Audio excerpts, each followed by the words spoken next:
that, if you watch what people do in movies and so on, and when they're reading fiction, it's obvious that they're very good at identifying both the hero and the anti-hero. We could say the anti-hero, generally speaking, the bad guy, is someone who strives for authority and position, but fails. Generally speaking, not always, but fails. So he's a good, bad example. You take a kid to a good guy, bad guy movie, the kid figures out pretty fast that he's not supposed to be the bad guy.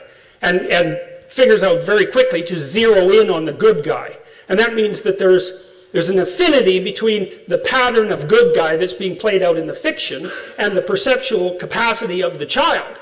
And one of the things I told my son when he was a kid, when I used to take him to movies that were sometimes more frightening than they should have been, but one of the things I always told him was, I never said don't be afraid, because I think that's bad advice for kids. What I said was, keep your eye on the hero, right? Keep your eye on the hero. And he was gripped by the movie and often quite afraid of them, because movies can be very frightening. So he just zero in on that guy and hoping, and you know what it's like in a movie, you hope that the good guy wins, generally speaking. And why do you do that? Where does that come from? You see how deeply rooted that is inside you. You'll bloody well go line up and pay to watch that happen. It's not an easy thing to understand, and it's so self-evident to people that we don't even notice that it's a tremendous mystery. And so, is it so unreasonable to think that we would have actually, over the millennia, come to some sort of collective conclusion about what the best of the best guys are, best of the good guys are, and what the worst of the bad guys are? And to me, archetypally speaking, thinking of that as the hostile brothers, so that's Christ and Satan, or Cain and Abel, for example, very common mythological motif, the hostile brothers, it's like, those are archetypes. It's like the Satan, for example, is by definition the worst that a person can be. And Christ, by definition, this is independent of anything but conceptualization, is by definition the best that a man can be. Now, as I said, I'm speaking psychologically and conceptually, but given our capacity for imagination and our ability to engage in fiction, and our love for fiction, and our capacity to dramatize, and our love for the stories of heroism and catastrophe and good and evil, I can't see how it could be any other way. So that's part of the idea that's driving the notion of the evolution of the idea of God, and even more specifically, driving the evolution of the idea, at least in part, of the Trinity.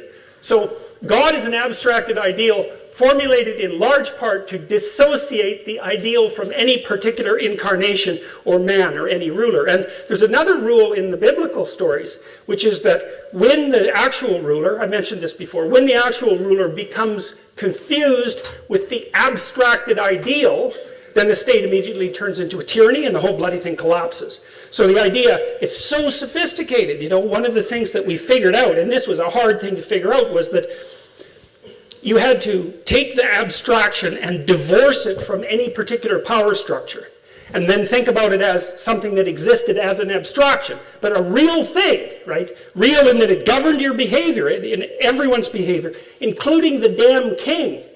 The king was responsible to the abstracted ideal. Man, that is such an impossible ideal. Why would have they agreed to that 5,000 years ago? But one of the things you see continually happening in the Old Testament is that as soon as the Israelite, for example, the Israelite kings become almighty, the real God comes along and just cuts them into pieces, and then the whole bloody state falls apart for hundreds of years. It's I think that's a lesson that we have not thoroughly, consciously yet learned. It's still implicit in the narratives. We still haven't figured out why that's the case. Well, again, I think that's a real hard argument to dispense with. So, all right. So we looked at this a little bit. The Trinitarian idea is that there's a father. That's maybe the dramatic representation of the structures that underlie consciousness, the embodied structures that underlie consciousness. And then there's the Son, and that's consciousness, but in its particular historical form. That's the thing that's so interesting about the figure of the Son. And then there's consciousness as such, and that seems to be something like the indwelling spirit. And so I mean, these psychological ideas came from somewhere, right? They have a history. They didn't just spring out of nowhere, and they emerged from dreams and hypotheses and artistic visions and all of that over a long time, and maybe they get clarified into something like consciousness, but it takes a damn long time to get from watching, from two chimpanzees watching each other to a human being saying, well, we all exhibit this faculty called consciousness. I mean, man, that's a long journey, that's a really long journey, and there's going to be plenty of stages in between. One of the things I really like about Jean Piaget, the developmental psychologist, was that he was so insistent that children act out and dramatize ideas before they understand them. And Merlin Donald, who was a psychologist at Queen's University, wrote a couple of interesting books along those lines as well, looking at the importance of imitation for the development of higher cognition in human beings. And so the notion that we embody ideas before we abstract them out and then represent them in an articulated way, I think is an extraordinarily solid idea. And I really can't see how it could be any other way. And if you watch children, you see that. Like, think about what a child is doing when he plays house, or she plays house. The child acts out the father or the mother. But what's so interesting about it, you think, well, look, isn't that cute? She's imitating her mother. It's like, no, she's not. That's not what happens. Because when your child imitates you, it's very annoying.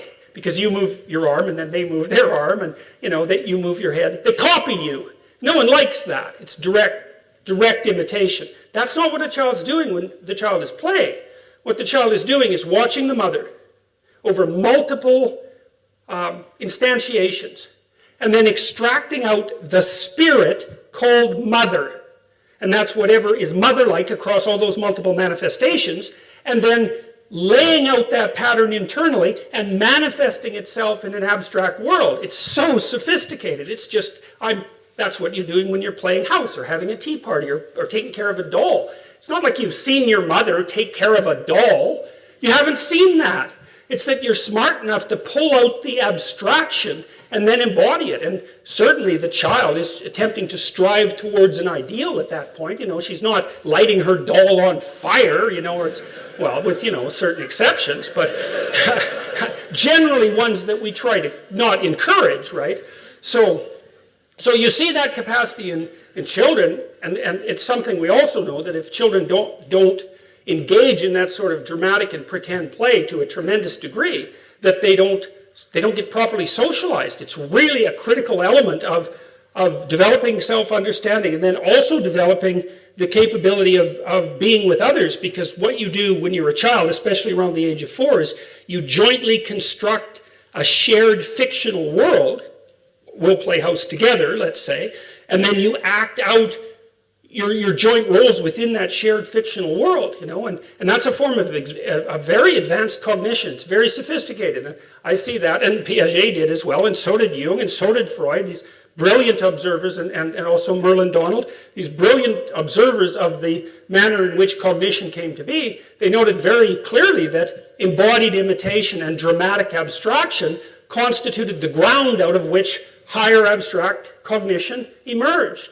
And how could it not be? Because obviously we were mostly bodies before we were minds, clearly. And so we were acting out things way before we understood them, just like the chimpanzees act out the idea that, you have to act reasonably sensibly if you're a head chimpanzee, or you're going to get yourself ripped apart. And you see that in wolves, because when wolves have a dominance dispute, they puff up their hair at each other to look big, and they growl and bark, and they're very menacing. And one wolf chickens out, rolls over, puts up his neck. And basically what he's saying is, yeah, I'm pretty useless, so you can kill me if you want to. And the other wolf says, yeah, you're pretty useless, and I can tear out your throat, but tomorrow we might need to bring down a wolf, or a moose, so I'll keep you around. And it's not like they think that, because they don't know. They don't think that. They act it out as a behavioral pattern. Then if you're an anthropologist or an ethologist, and you went and watched the wolves, you'd say it's as if they were acting according to the following rule. And that often confused me, because I thought, well, do wolves act out rules? And I thought, no. A rule is what we construct when we articulate a behavioral pattern.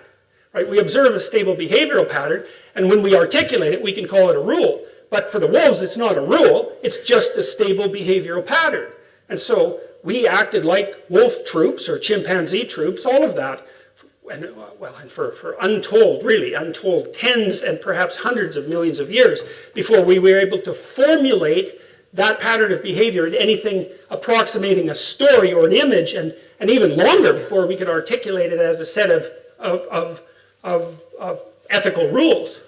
And I'm dwelling on this. I know I've repeated some of this before, but it's so important because, there's this tremendous push, especially from the social constructionists, to make the case that ethics is arbitrary, morality is relative, there's no fundamental biological grounding in relationship to human behavior, especially in the category of ethics. And I think that that's, well, first of all, it's dangerous because that means that people are anything you want to turn them into, and you bloody well better be careful of people who think that. And second, I just think that the evidence that that's wrong is so overwhelming that we should just stop thinking that way. I mean, and that's partly why I'm also attacking this from an evolutionary perspective. There's lots of converging lines of evidence that ethical standards of at least of the most crucial sort not only evolve but also spontaneously reemerge, for example, in the dramatic play of children. So we need to take that seriously. And so, well, that's partly what we're doing here. It's trying to